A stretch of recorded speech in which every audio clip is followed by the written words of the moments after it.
February 8, 1945. 31,000 feet above the Pacific Ocean, somewhere between Guam and Japan, Captain Robert Morrison stares at his navigation table through oxygen-fogged goggles, and for the third time in 20 minutes, realizes he has absolutely no idea where his bomber formation is. Below him stretches an unbroken blanket of clouds that has swallowed every visual reference point for the last 200 miles. Above him, more clouds block the stars he needs for celestial navigation. His dead reckoning calculations say they should be approaching the Japanese coast. His instruments suggest they might be 50 miles south, of course, or 50 miles north, or exactly on target. There's no way to know. Behind Morrison, in the cramped fuselage of the B-29 Superfortress, 10 men depend on him to guide them through 1,500 miles of hostile airspace to a target they cannot see, in a city they've never visited, and then home again before their fuel runs out. If you're enjoying this deep dive into the story, hit the subscribe button and let us know in the comments from where in the world you are watching from today. This is not an unusual situation in February 1945.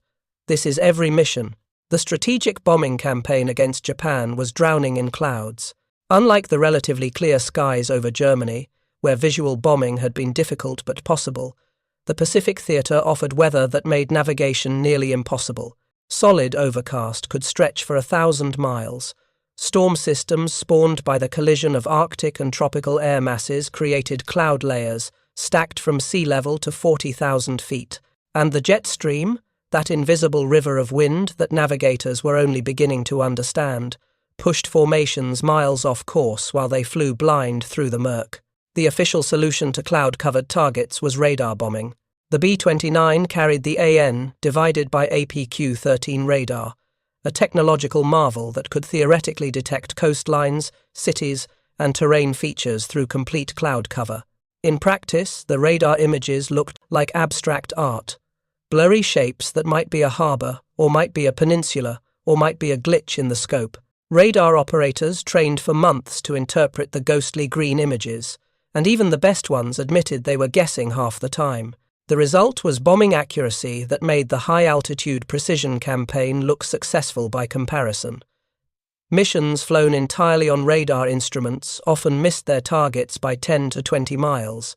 Reconnaissance photos showed bomb craters scattered across empty mountainsides, fishing villages, and agricultural land, while the actual target, the aircraft factory or oil refinery or naval base, remained completely untouched. By early 1945, the 20th Air Force had flown dozens of missions against cloud-covered targets with results so poor that mission planners struggled to justify the resource expenditure.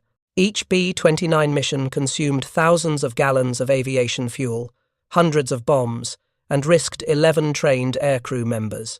To drop that ordnance into rice paddies because no one could navigate through the clouds was strategic failure on a massive scale. Morrison's problem on this February morning represents the core challenge. He can't see the ground. He can't see the stars. His radio navigation aids are out of range. His radar shows nothing but weather returns. And his dead reckoning navigation, based on forecast winds that are demonstrably wrong at 30,000 feet, has become pure guesswork. Somewhere ahead lies the Japanese coast. Somewhere ahead lies their target, the Nakajima aircraft engine plant at Musashino, a facility that had survived repeated bombing attempts and continued producing engines for Zero fighters. Somewhere ahead lies the most heavily defended airspace in the Pacific, bristling with anti-aircraft batteries and interceptor squadrons that have learned to exploit exactly this kind of navigational confusion. If Morrison brings his formation in over the wrong section of coastline, they'll face unexpected flak concentrations. If he's off by just 10 miles laterally, they'll bomb the wrong city. If his calculations are wrong by 15 minutes, they'll arrive at the target either too early, before the Pathfinder aircraft market, or too late, after Japanese fighters have assembled in force. What Morrison doesn't know yet is that scattered among the Navigator crews in other B-29s, a handful of men have developed a technique for navigating through solid overcast. A method that uses the clouds themselves as navigational references, that treats invisible atmospheric boundaries as precisely as visual landmarks. that can guide a bomber formation to a target they cannot see with accuracy that seems impossible. The method has a name that sounds more like meteorology than military aviation: pressure pattern navigation through cloud analysis. And like the original pressure pattern technique that helped B-29s find clear targets, this evolution is forbidden. The official training manuals don't mention it. The brass considers it unreliable pseudoscience, and navigators who teach it to others risk disciplinary action. But it works. And in the desperate winter of 1945, with the invasion of Japan looming and the bombing campaign failing, results matter more than regulations. The origins of cloud-based pressure pattern navigation trace back to the same atmospheric principles that Captain Charles Ellington had discovered over clear skies. But applying those principles when you couldn't see anything required a different kind of understanding, an understanding that clouds weren't obstacles to navigation. They were the navigation. First Lieutenant Michael Brennan had been a meteorology student at MIT before the war interrupted his studies. When he trained as a B-29 navigator, he brought with him an understanding of atmospheric physics that most navigators lacked. While other men learned navigation as a series of procedures and calculations, Brennan understood the why behind the what. He understood that clouds form at specific atmospheric boundaries, that different cloud types indicate different pressure patterns and wind regimes, that the shape, altitude, and behavior of clouds reveal the invisible structure of the atmosphere around them, and he understood that if you could read that structure, you could navigate through it even when you couldn't see anything else. Brennan's first insight came on a mission in December 1944. His formation flew for hours through solid overcast, completely lost, until they climbed through the cloud tops at 28,000 feet. What Brennan saw made him grab his weather log and start sketching furiously. The clouds below them weren't uniform. They formed distinct patterns, long parallel lines of towering cumulus that indicated wind direction, a sharp boundary where flat stratocumulus met building cumulus that marked a front, a circular clearing that revealed a low-pressure center. The entire pressure pattern he'd been trying to navigate by instruments was visible from above, written in clouds. He started correlating cloud patterns with pressure readings and forecast charts. When they encountered parallel cloud streets, long lines of cumulus clouds running perpendicular to their course, it indicated strong wind flow along those lines. The spacing between cloud streets revealed wind speed. Tight spacing meant faster winds. Wide spacing meant lighter conditions. When they found a sharp cloud boundary, a line where one cloud type abruptly changed to another, it marked a front or pressure discontinuity. These boundaries weren't just visible features. They were navigational landmarks as reliable as coastlines. More reliable, actually, because fronts and pressure boundaries moved predictably according to atmospheric physics, while coastal features could be obscured by weather. The vertical structure of clouds revealed even more information. Towering clouds building to 30 or 40,000 feet indicated strong vertical convection, which meant unstable air masses and likely turbulence. Flat, layered clouds indicated stable air and smooth flying conditions. But more importantly, the top altitude of cloud layers correlated directly with the height of different air masses. When Brennan noticed the cloud tops rising or falling as they flew, he knew they were crossing into different pressure zones. A rising cloud top ahead meant they were approaching warmer, less dense air, typically associated with low pressure. Falling cloud tops indicated cooler, denser air and high pressure. By tracking these changes, he could map the pressure field even though he couldn't see the ground. The breakthrough came when Brennan realized he could triangulate position using cloud features, exactly the way visual navigators used landmarks. If he identified a front marked by a distinct cloud boundary, he could plot that front's position on his forecast weather chart. If he then identified a low-pressure center marked by circular cloud patterns, he could plot that. The intersection of these atmospheric features gave him a fix on their position. It required constant observation. Brennan spent hours looking out the navigator's window, studying clouds, sketching patterns, comparing what he saw against forecast charts and pressure readings. He developed a classification system for cloud patterns. Parallel streets indicated jet stream boundaries. Cellular patterns revealed convective zones. Smooth, layered clouds marked stable air masses. But observation alone wasn't enough. Brennan needed to prove the technique worked. He started taking detailed logs of cloud patterns and comparing them against their actual position, determined later by radar fixes or visual sightings when they broke through the overcast. The correlation was remarkable. When he identified a frontal boundary in the clouds and plotted it on his chart, their later position fix confirmed they'd been exactly where the cloud pattern indicated. He began using cloud navigation actively. On a mission in January 1945, his formation spent 6 hours in solid overcast. Traditional navigation would have meant pure dead reckoning, accumulating errors with every mile. Instead, Brennan guided them using cloud patterns. He identified a cold front marked by a sharp cloud boundary, used it to establish their position, then tracked their movement relative to cloud streets that revealed wind direction. When they finally descended through the overcast for their bombing run, the radar operator confirmed they were within 2 miles of the planned course. On previous missions using traditional blind navigation, being within 20 miles was considered good. 2 miles was extraordinary. Word spread quietly. Another navigator, Captain James Wheeler, had noticed similar patterns. He'd been tracking cloud tops and correlating them with pressure changes, not understanding the full atmospheric physics, but recognizing the pattern. When Brennan explained the theory, Wheeler's observational data suddenly made sense. They started comparing notes. Wheeler had discovered that lenticular clouds, those smooth lens-shaped formations, appeared downwind of mountain ranges, even when the mountains were invisible below solid overcast. By identifying lenticular clouds and knowing where mountain ranges were located, he could establish position fixes over Japan's mountainous terrain without seeing the ground. Brennan had noticed that gap patterns in clouds, areas where the overcast broke up into scattered formations, often appeared in specific pressure zones. These gaps were predictable.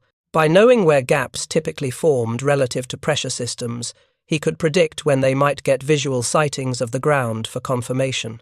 Together, they developed what they called cloud structure navigation, a systematic method for reading atmospheric patterns visible in cloud formations and using them as navigational references. The technique built on the original pressure pattern navigation, but added an entire new dimension. Instead of just measuring pressure and inferring conditions, navigators could see the pressure patterns written in the clouds around them. The method required training your eye to see patterns that most people overlooked, required understanding atmospheric physics well enough to interpret what different cloud formations meant, required the discipline to take continuous observations even when you were busy with other navigation duties, and it required accepting that you were navigating using features that didn't appear on any map. But for navigators who mastered it, cloud structure navigation transformed missions through overcast from gambling into precision work. They could maintain accurate position even when every traditional reference was obscured. They could predict when they'd encounter visual gaps in the clouds. They could even identify targets through cloud patterns when terrain features created predictable effects on cloud formation. The military establishment's response to cloud navigation was even more hostile than their initial reaction to pressure pattern navigation. At least pressure pattern techniques used recognized instruments, barometers and thermometers. Cloud navigation relied on looking out the window and interpreting shapes. It seemed subjective, unscientific, more like reading tea leaves than serious navigation. The official objection was standardization. How could you train navigators in a technique that required subjective interpretation? What if 2 navigators looked at the same clouds and saw different patterns? What if someone misidentified a cloud formation and led their formation completely off course? The risks seemed to outweigh any potential benefits. Orders came down in early January 1945. Navigators would rely on approved methods only: radar for target location, dead reckoning for course plotting, celestial navigation when possible, pressure and temperature readings according to standard procedures. No teaching of unapproved techniques, including any methods based on cloud observation.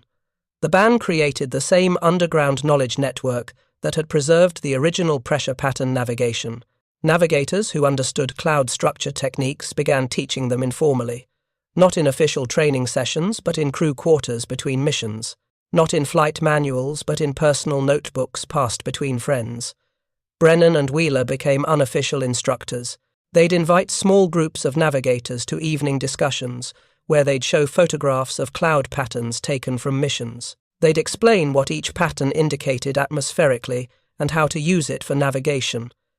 They'd share their logs, showing the correlation between cloud observations and actual positions. The training was disguised as weather discussion. If anyone in authority asked, they were just helping navigators better understand meteorology so they could interpret forecast charts more effectively. Technically true, though the real purpose was teaching navigation through clouds. Senior navigators developed a teaching progression. New navigators would start by simply observing clouds and sketching what they saw. After several missions, they'd learn to identify basic patterns: parallel streets indicating wind flow, sharp boundaries marking fronts. After a dozen missions, they'd begin using cloud features to supplement their traditional navigation. Only after proving they could interpret patterns consistently would they attempt to navigate primarily by cloud structure. The method spread through the navigator community in the 21st Bomber Command, not officially, not through command channels, but through the informal networks that connect people doing the same difficult job. A navigator from the 500th Bomb Group would mention cloud structure techniques to someone from the 444th. That person would experiment with the method, find it worked, and share it with others in his squadron. By February 1945, perhaps 20% of navigators in the Marianas bases were actively using cloud navigation on missions through Overcast. Another 30% knew about it and used elements of the technique to supplement traditional methods. The remaining half either hadn't heard of it or dismissed it as unreliable. The statistical difference in mission success rates was becoming impossible to ignore. Squadrons with high adoption of cloud navigation techniques were achieving significantly better bombing accuracy on Overcast missions. They were using less fuel because their courses were more accurate. They were reporting fewer navigation-related emergencies. But without official recognition, the technique remained limited. New replacement crews arriving from the United States received no training in cloud structure navigation. They had to learn it operationally, if they learned it at all. Navigators transferred between units sometimes found their new squadrons had never heard of the method. The knowledge remained fragmented, spread by word of mouth rather than systematic training. What cloud structure navigation needed was a dramatic proof of concept, a mission where traditional navigation failed completely, but cloud navigation succeeded, a result so undeniable that command would have to acknowledge the technique's value. That proof was coming. And ironically, it would come on a mission where Morrison's formation, navigating traditionally through solid Overcast, would miss their target entirely, while another formation, guided by a navigator using forbidden cloud structure techniques, would achieve perfect accuracy despite identical weather conditions. The morning of February 8th started with a weather briefing that made everyone uncomfortable. A massive storm system stretched across the flight path to Japan. Solid Overcast from 5,000 feet to 35,000 feet. No breaks predicted. No visual navigation possible. No celestial navigation possible. Radar-only bombing against a target that radar operators admitted was nearly impossible to identify on their scopes. Mission planners considered scrubbing the raid, but the target was critical. The Nakajima plant at Musashino produced engines for Japanese fighters. Intelligence indicated production had recovered from previous bombing attempts. If they didn't hit it now, those engines would reach operational aircraft that would kill American pilots in the coming months. The mission launched. 2 formations, 68 B-29s total, would attack from different angles to saturate the defenses. Morrison's formation, 29 aircraft, would approach from the southeast. The second formation, 39 aircraft led by a different navigator, would come from the northeast. Standard procedure, standard planning. The only variable was the men in the navigator compartments and the techniques they'd use to find their way through the clouds. Morrison's formation climbed through the first cloud layer at 8,000 feet and never saw clear air again. By 12,000 feet, they were completely engulfed, The world outside the B-29's windows became a featureless grey void. No horizon, no up or down except what the instruments indicated. Just endless clouds that stretched in every direction. This was instrument flying at its most demanding. If you find this story engaging, please take a moment to subscribe and enable notifications. It helps us continue producing in-depth content like this. The pilots maintained formation by watching the wingtip lights of adjacent aircraft, ghostly glows in the murk that appeared and disappeared as cloud density changed. Too close and you risked collision. Too far and you'd lose sight of your formation leader and become separated, alone in the overcast with no way to rejoin. Morrison worked his navigation table with the methodical precision drilled into him through hundreds of training hours. Wind forecast from the briefing indicated 120 miles per hour from 270 degrees at 30,000 feet. He'd use that for his dead reckoning calculations until he could get a better fix. The problem was getting a better fix. Celestial navigation required seeing stars. Visual navigation required seeing the ground. Radio navigation required being in range of radio beacons, which they weren't. Radar could potentially give him a position when they reached the Japanese coast, if the operator could distinguish land from sea on the scope, which was never guaranteed. He took a pressure reading, 29.8 inches of mercury. He noted the outside air temperature, -42 degrees Fahrenheit.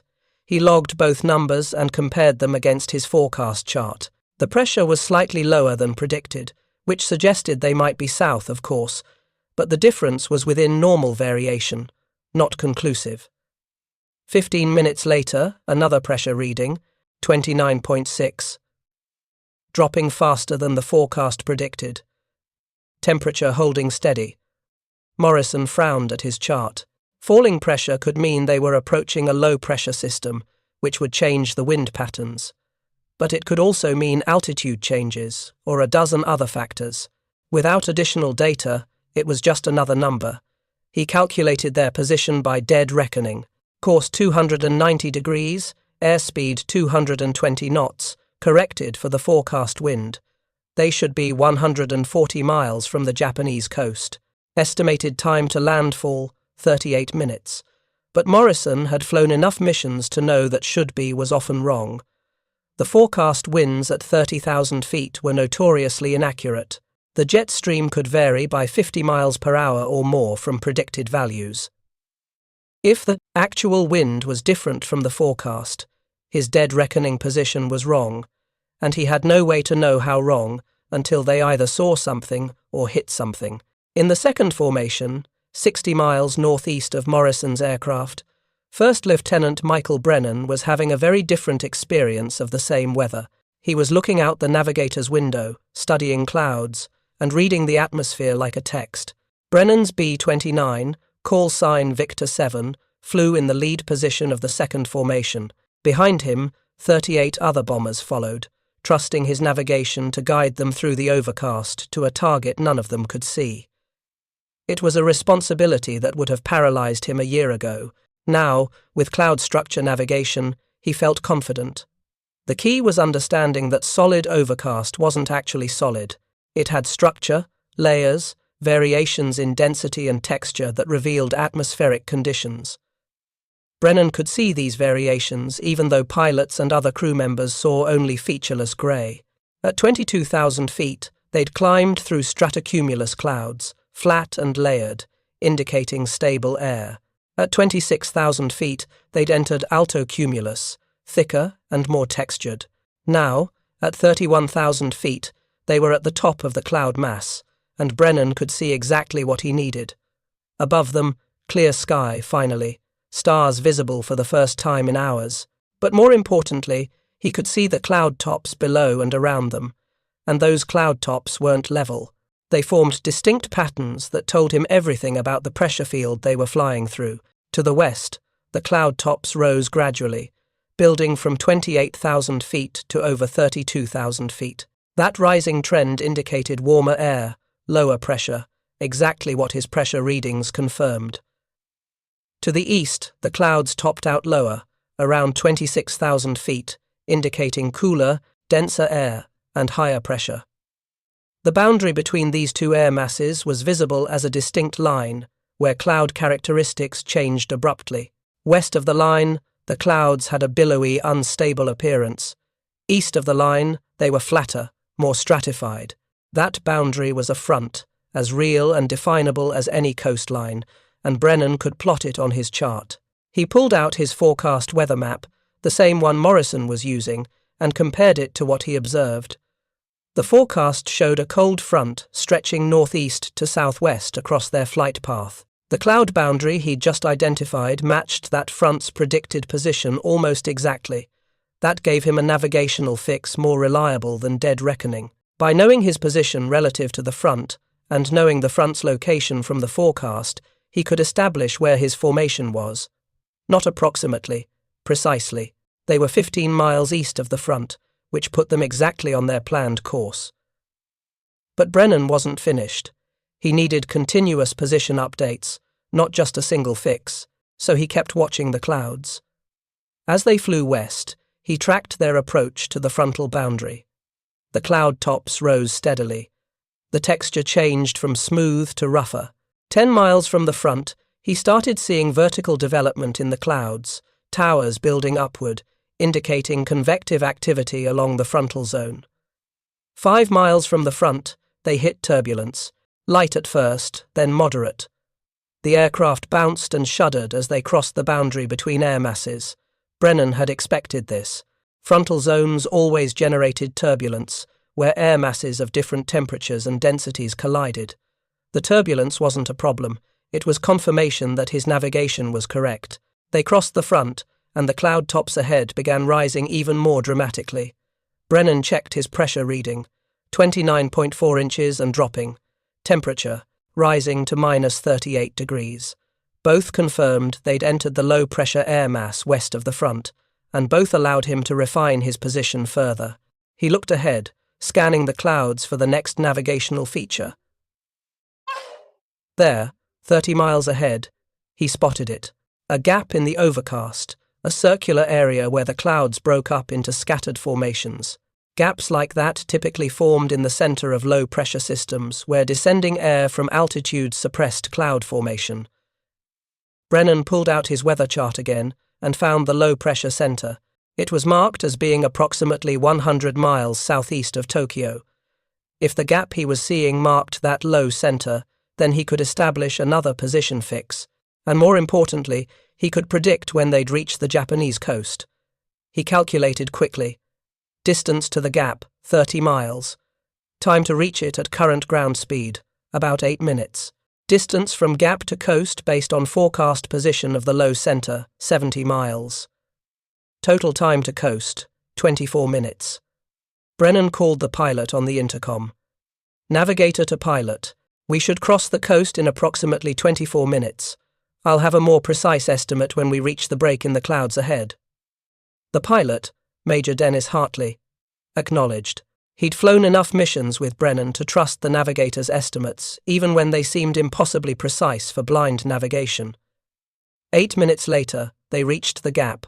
Brennan looked down through the break in the clouds and saw exactly what he'd hoped for. Ocean. Grey, cold Pacific Ocean with whitecaps visible even from 6 miles up, and there, at the edge of his visibility, a dark line that could only be land. He grabbed his stopwatch and noted the exact time they crossed into the gap. Then he watched carefully as they flew over the ocean, counting seconds, estimating their ground speed by how fast the water passed beneath them. The gap lasted 90 seconds before they entered clouds again. That 90 seconds of visibility gave him a perfect position fix. The land he'd glimpsed was the Japanese coast. Based on its appearance and the distinctive coastline shape he'd seen, they were approaching exactly where he'd predicted. 16 minutes to target. He updated his calculation and passed the information to the bombardier. Morrison's formation, meanwhile, was lost. Not catastrophically lost, not dangerously lost, but definitively lost in the way that made precision bombing impossible. Morrison's dead reckoning navigation had accumulated errors. The forecast wind had been wrong by 40 miles per hour. Instead of a 120 mile per hour wind from the west, They'd been flying through a 160-mile-per-hour wind from the northwest. That 40-mile-per-hour error, compounded over 2 hours of flight, meant they were now approximately 50 miles south of their intended course. Morrison didn't know this yet. He thought they were on course, or close to it. His pressure readings suggested something was off, but without visual confirmation, he couldn't determine what or by how much. When Morrison's formation finally detected the Japanese coast on radar, the operator called out, "Land ho, bearing 310 degrees, range 30 miles. Morrison plotted the bearing and compared it to his dead reckoning position. They should have been approaching from bearing 290 degrees. The 20-degree difference was significant. Either the radar bearing was wrong, which happened, or his navigation was off by more than he'd calculated. Morrison made a command decision. He trusted his dead reckoning over the radar. He'd assume the radar operator had misidentified the coastline or measured the bearing incorrectly. They'd maintain course and look for the target where his calculations said it should be. It was a reasonable decision. Radar operators made mistakes all the time. Coastal features could generate confusing returns. Morrison had more confidence in his navigation than in a single radar bearing. He was wrong, but he had no way to know that. Brennan's formation crossed the coast exactly where he'd predicted. The radar confirmed it. The brief visual sighting through the cloud gap confirmed it. Every piece of data aligned. They were on course, on time, and heading directly for Musashino. The challenge now was finding the target through complete overcast. Radar bombing required identifying distinctive terrain features near the target. Rivers, coastlines, mountains, anything that produced a clear return on the scope. Musashino, located in western Tokyo, sat in relatively flat terrain with few distinctive radar features. But Brennan had one more trick from cloud structure navigation. He knew that terrain affected cloud formation in predictable ways. Mountains generated updrafts that built clouds higher. Valleys and lowlands often had lower cloud tops. Urban areas, with their heat production, sometimes created slight variations in cloud texture. He looked carefully at the cloud patterns ahead, searching for any variation that might indicate Tokyo's location. There, 30 miles ahead, he spotted a subtle change. The clouds ahead had a slightly different texture, a bit more vertical development, consistent with the urban heat island effect of a major city. He couldn't be certain. The difference was subtle, barely visible even to his trained eye. But combined with his radar operator's reports of possible urban returns on the scope, it gave him enough confidence to call out, "Target area approaching, bearing 285 degrees, in range 28 miles. The bombardier, Captain Lawrence Mitchell, began setting up his bombing run. In radar bombing, the bombardier worked with the radar operator to identify the target on the scope, then guided the aircraft to the release point using the radar image. It required precise coordination and a good dose of intuition about which blurry green blobs on the screen represented actual features. Mitchell had worked with Brennan long enough to trust the navigator's positioning. If Brennan said they were 28 miles from target, they were 28 miles from target, even though Mitchell couldn't see anything outside except clouds. He studied the radar scope, comparing the returns to the pre-mission photographs of what Musashino should look like on radar. There, possibly, a return that might be the Nakajima plant's large rectangular buildings, or might be warehouses, or might be a radar anomaly. Mitchell made his best judgment. "I have the target," starting the run. Morrison's formation reached what his dead reckoning navigation indicated was the target area. The radar operator studied his scope, searching for the Nakajima plant's distinctive signature. He saw returns that could be buildings. He saw features that might be the right area, but nothing matched the briefing photos exactly. After several minutes of searching, the operator called out, "I think I have it. Bearing 300 degrees, range 12 miles. Morrison checked the bearing against his estimated target location. Close enough. The uncertainty in both his navigation and the radar identification left room for this to be correct. "Bombardier, you have the target bearing," Morrison relayed. The bombardier in Morrison's lead aircraft began his run based on the radar operator's best guess.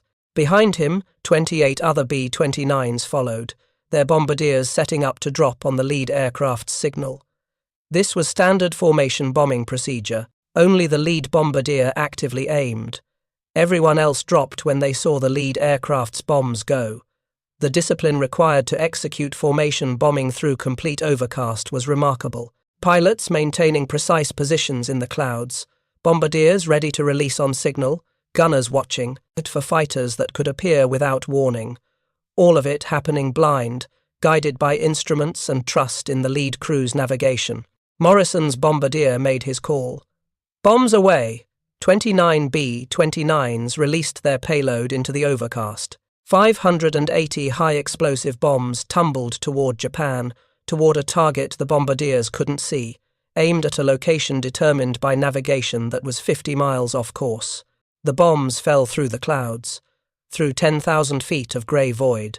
They emerged from the cloud base at 5,000 feet, traveling at terminal velocity, and impacted across 3 square miles of suburban Tokyo, 15 miles south of the Nakajima plant. Residential neighborhoods, small shops, a middle school. The bombs destroyed buildings and killed people, but contributed nothing to the strategic bombing campaign's objectives. Brennan's formation executed their bomb run with similar discipline but vastly different results. Mitchell's radar identification, combined with Brennan's precise navigation, put them almost exactly over the target. When Mitchell called bombs away, the formation released 590 bombs that fell on and around the Nakajima engine plant.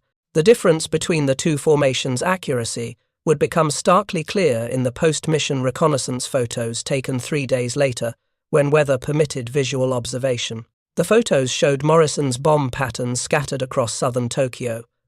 Crater analysis revealed the nearest bomb to the actual target had impacted 2.3 miles away. Most were considerably farther. Brennan's formation's bombs showed a concentration pattern directly on the Nakajima facility. Approximately 70% of bombs fell within a half-mile radius of the aim point. The engine plant's main assembly building was destroyed. 3 adjacent manufacturing halls sustained major damage. Production capacity was estimated to be reduced by 6%.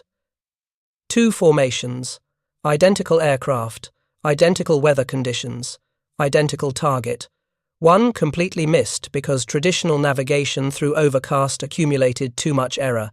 The other hit precisely because cloud structure navigation provided continuous position updates that kept them on course. The mission reports filed by both formations were revealing. Morrison's Navigator notes read like a textbook example of proper procedure.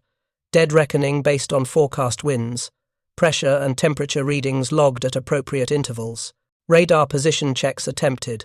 Everything done exactly as training prescribed. And yet the result was complete mission failure. Brennan's Navigator notes told a different story.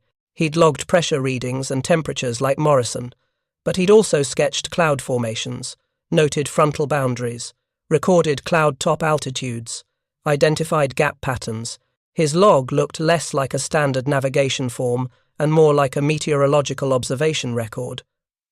But every position fix he'd established from cloud observations had been correct. The statistical analysis was damning. Over the previous 6 weeks, missions flown through solid overcast using traditional navigation achieved an average bombing accuracy of 12%, meaning 12% of bombs fell within effective range of the target. Missions where navigators used cloud structure techniques achieved 58% accuracy, nearly 5 times better. Individual squadron performance data showed even starker contrasts.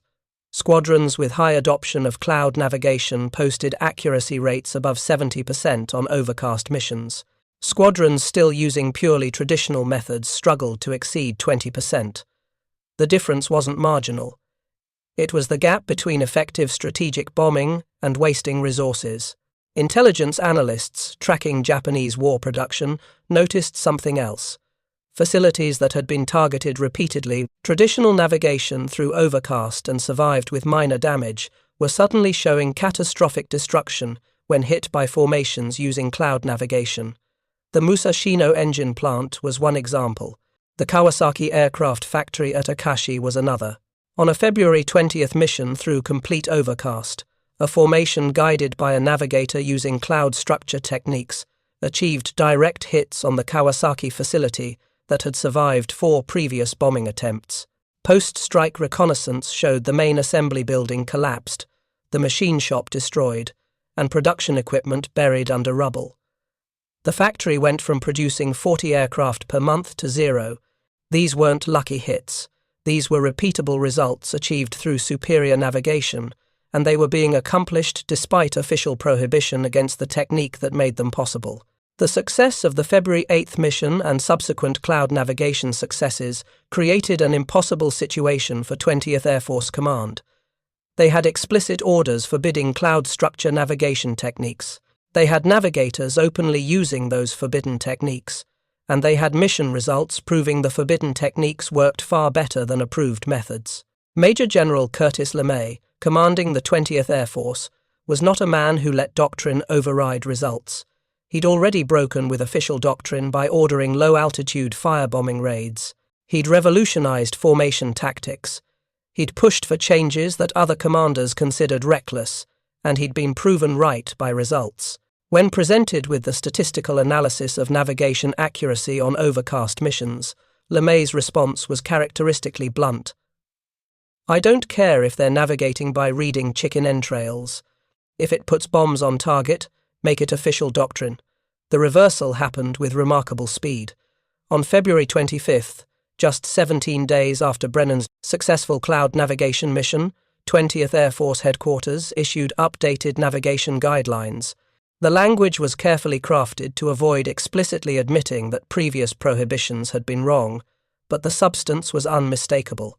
Navigators were now required to maintain continuous atmospheric observation during flight. They were instructed to log cloud patterns, cloud top altitudes, and visible atmospheric boundaries. They were ordered to correlate cloud observations with pressure and temperature readings. They were expected to use all available data, including visual observation of weather phenomena, to establish and maintain accurate position. Everything that Brennan and Wheeler and dozens of other navigators had been teaching underground was now official procedure. The same techniques that had been forbidden as unreliable pseudoscience were now mandatory practice. Formal training programs began immediately.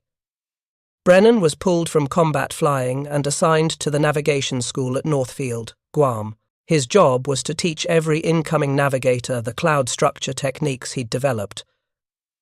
Wheeler joined him as an instructor. Other experienced navigators who'd pioneered cloud navigation methods were brought in to systematize the training.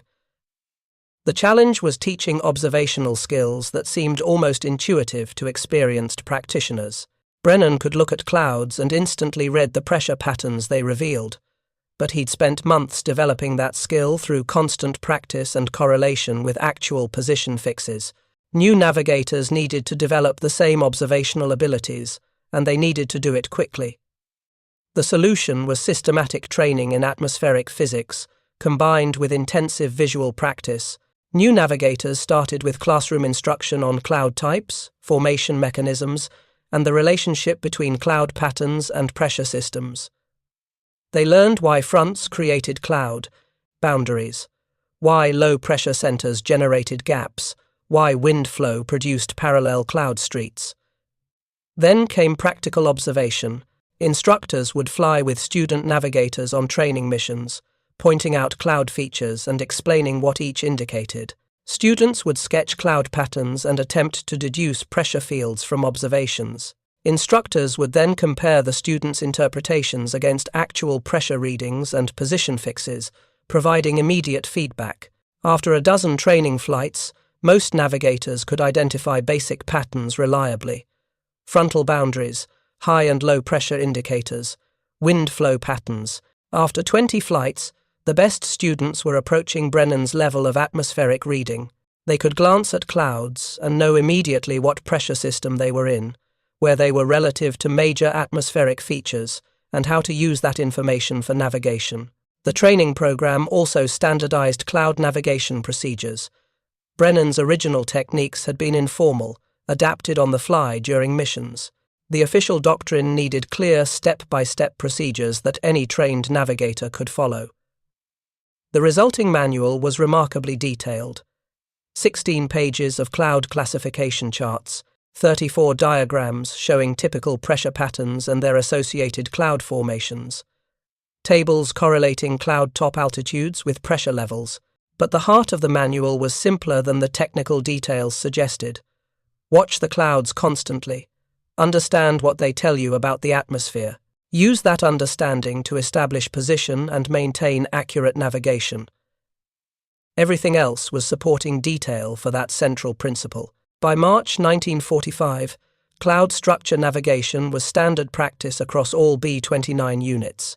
New replacement crews arriving from the United States received training in the technique before their first combat mission. Planning began incorporating cloud forecasts as navigation aids rather than obstacles. Briefing officers showed navigators predicted cloud patterns along the route and discussed how to use them. The impact on bombing effectiveness was immediate and dramatic. March missions against cloud-covered targets achieved accuracy rates averaging 64%, up from the dismal 12% in January. April saw further improvement as more navigators mastered the techniques. By May, the 20th Air Force was hitting cloud-covered targets with nearly the same accuracy as clear-sky visual bombing missions.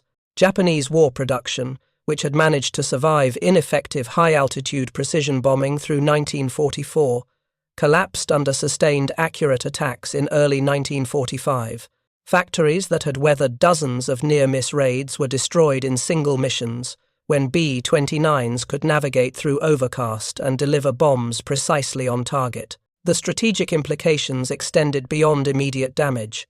Japanese industrial planners had assumed that cloud cover provided protection, that American bombers couldn't hit what they couldn't see. When that assumption proved false, when bombers started destroying cloud-covered targets with perfect accuracy, it shattered Japanese confidence in their defensive geography. The spring of 1945 transformed the strategic bombing campaign against Japan from frustrating missed targets into systematic destruction. Cloud structure navigation was the invisible revolution that made it possible. Between March and August, the 20th Air Force flew over 400 major bombing missions. 60% encountered significant cloud cover that would have made accurate bombing impossible using traditional methods. With cloud navigation, these missions achieved results comparable to clear weather operations. The numbers tell the story. In January 1945, before cloud navigation became standard, Overcast missions destroyed an estimated 8% of targeted industrial capacity. By April, that figure rose to 53%. By June, 67%. Japanese aircraft production fell from over 2,000 planes per month in late 1944 to under 400 by June 1945. Oil refining capacity dropped 85%. Ball bearing production was reduced to 12% of peak output. None of this would have been possible if navigators couldn't guide bombers through clouds. Precision attacks on cloud-covered targets became routine. The Kanmon Railroad Tunnel connecting Honshu and Kyushu Islands, destroyed through solid overcast in April. The Ube Cement Works, demolished in May through complete cloud coverage. The Hitachi Electrical Complex, obliterated in June. The Osaka Army Arsenal, destroyed in July through clouds so thick that traditional navigation would have made finding even the correct city impossible. Each successful mission validated the navigators who'd kept the technique alive during the ban. Men like Brennan and Wheeler became recognized experts. The techniques for which they could have been court-martialed in January were being taught to every navigator by March, but recognition came with darker realization. The precision that allowed destruction of military targets also made firebombing campaigns devastatingly effective. The same skills developed to hit factories through overcast guided formations that burned residential districts. Lieutenant Brennan flew his last combat mission on August 9, 1945, a clear sky mission requiring no cloud navigation. 5 days later, Japan surrendered. The strategic bombing campaign ended with Japanese industrial capacity shattered and civilian population demoralized. Navigators like Brennan had contributed through technical innovation that made bombing far more effective than it otherwise could have been. The post-war period saw cloud structure navigation quietly absorbed into standard training. What had been revolutionary in 1945 became routine by 1947. During the Berlin airlift of 1948 to 1949, cargo pilots used cloud navigation extensively to maintain accuracy in congested airspace. The Korean War saw further refinement as jet aircraft operating at higher altitudes encountered different cloud patterns. The development of intercontinental ballistic missiles in the 1950s presented similar challenges. Early ICBMs suffered accuracy problems strikingly similar to early B-29 missions, missing by miles because guidance systems didn't account for atmospheric variations. The solution drew directly from cloud navigation principles. Modern ICBMs carry atmospheric sensors that continuously measure conditions and adjust trajectory, the same factors Brennan had learned to read in clouds. Weather forecasting underwent revolution informed by cloud navigation experience. The extensive atmospheric observations collected by B-29 crews provided meteorologists with unprecedented upper atmosphere data. Weather models developed in the 1950s explicitly incorporated insights from wartime cloud navigation. Commercial aviation adopted these principles gradually. Modern airline pilots received training in weather pattern recognition, descending directly from World War II cloud navigation. GPS navigation finally provided the position accuracy navigators struggled to achieve in 1945. But GPS has critical vulnerability. If satellite signal is lost or jammed, GPS becomes useless. Military planners preparing for conflicts where GPS might be unavailable have rediscovered traditional navigation skills, including cloud structure navigation. Modern military navigators receive training in techniques immediately recognizable to Brennan and Wheeler. Drone warfare relies heavily on atmospheric understanding. Predator and Reaper drones must maintain precise position despite changing winds. Their autonomous systems incorporate atmospheric models, predicting wind patterns from pressure and temperature data. It's automated cloud navigation, executed by computers applying principles developed by human navigators 80 years ago. The technique's legacy extends beyond direct applications to broader lessons about military innovation. Cloud navigation emerged from operational necessity, not formal research. It spread through informal networks despite official resistance. It was validated by results, rather than theory. The navigators who kept techniques alive during the ban exemplify flexible, pragmatic thinking that wins wars. They risked career consequences for tactical effectiveness, teaching forbidden methods because they knew those techniques saved lives. The bureaucratic reversal, making cloud navigation official doctrine, demonstrates organizational adaptability. When confronted with overwhelming evidence of effectiveness, the establishment reversed course within weeks, from prohibition to mandatory practice. LeMay's pragmatic focus on mission effectiveness over doctrinal purity allowed innovation to flourish. Brennan returned to MIT, completed his meteorology degree, and spent 35 years as a weather forecaster. He never spoke publicly about cloud navigation until the 1980s, when military historians discovered his role. Wheeler became a commercial pilot for Pan American Airways. His personnel file noted exceptional weather flying skills, but he never detailed the specific techniques. Morrison, whose formation missed the target on February 8th, learned cloud navigation after it became official and continued flying through war's end. These were young men in their early 20s thrust into enormous responsibility. They were expected to guide aircraft through thousands of miles of hostile airspace and deliver weapons precisely on target. That they responded by developing better techniques, teaching each other despite prohibition, maintaining professional standards under impossible conditions, speaks to human capability under pressure. The story illuminates technological warfare's nature. The B-29 represented cutting-edge technology, the most expensive weapons program in history. But all that sophistication was useless if navigators couldn't guide aircraft to targets. The human element, the skilled navigator reading clouds, remained essential regardless of hardware advancement.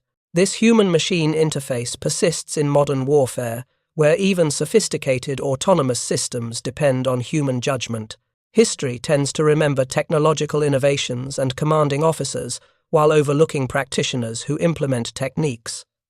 The navigators who developed cloud structure navigation remain largely anonymous, yet their contribution to Allied victory was substantial. Without their innovation, the strategic bombing campaign would have been far less effective, potentially prolonging the war. If cloud-covered targets had continued to be hit with 12% accuracy instead of 60+% achieved after cloud navigation, Japanese industrial capacity would have survived largely intact. The invasion of Japan, planned for November 1945, would have faced an enemy with significantly greater defensive capability. Casualty estimates ranged from hundreds of thousands to over 1 million. Accurate bombing through Overcast was one factor that reduced Japanese capacity and saved lives on both sides. Even the atomic missions required precise navigation. The Enola Gay's Navigator used cloud navigation techniques during the approach to Hiroshima when portions of the route were overcast. Cloud structure navigation was present even at the war's climax, contributing to the mission that made subsequent bombing unnecessary. Today, when airliners cross oceans guided by GPS, when missiles strike targets thousands of miles away with meter-level accuracy, when drones fly autonomously, it's easy to forget that 80 years ago, navigators struggled to hit targets within miles, using nothing but observations, calculations, and determination. The navigators who developed cloud structure navigation solved their era's challenge with available tools. They observed carefully, reasoned systematically, tested rigorously, and taught generously despite prohibition. Their innovation saved lives, shortened the war, and established principles remaining relevant in modern navigation and meteorology. Their story deserves remembrance not for dramatic heroics, but for quiet competence under pressure, for intellectual courage to challenge inadequate doctrine, for professional dedication to teach others despite personal risk, for recognition that sometimes the most important innovations come from practitioners who simply pay attention and figure out how to use that information. In February 1945, when Morrison flew blind and missed while Brennan read the clouds and hit his target, the difference wasn't talent or technology. The difference was that Brennan had learned to see navigation information Morrison didn't know existed. He'd learned from someone who taught him despite prohibition, and he used that knowledge to accomplish what official doctrine considered impossible. That's the lesson across 80 years. Observation beats assumption. Practical experience can trump theoretical doctrine. Sharing knowledge matters more than following rules preventing effective action. And sometimes the most important contributions to victory come from people who figured out how to do their jobs better and taught others to do the same. Thank you for watching. For more detailed historical breakdowns, check out the other videos on your screen now, and don't forget to subscribe.